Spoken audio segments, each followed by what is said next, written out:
روزی که سر سفره همه مهمون خودمون بودیم فهمیدم برای رشد کردن توی اینستاگرام دو تا راه بیشتر نداری. یا باید سوژه باشی و بهت بخندن یا باید سوژه کنی و بهش بخندن. در نهایت اونا میخندن و تو رشد میکنی. حالا شاید محبوب 1% نباشی ولی معروف 99%. این همون اتچمنتی که بهت گفتم پست بعدی برات میذارم. برای دریافتش هم نیازی نیست کاری کنی. انتهای ویدیو میذارم، فقط مرامشو داشته باش. یه حمایت و فالو کن منو. اگه منو فالو نمیکنی این موبایل پلیرایی که داره پیشون در میاد این وسط و هنوز حمایت نشدن و حمایت کن.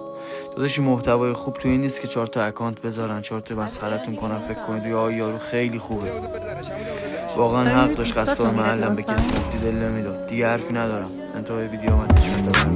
انتظار توی قلب‌ها کپک زد، دست دادیم و رفتم دستم. فراموشم شد شیرینی عشق و پر گسترشم تو جایی که تنگناتم بندست. حاکم تموم دروازه ها رو بست، بال و پر همه پروانه ها رو بست. ببخشید ما خم نشدیم رو هم، درود به هر کی که جریان ما رو هست. ضربان ضعیف نفس آورید همیشه که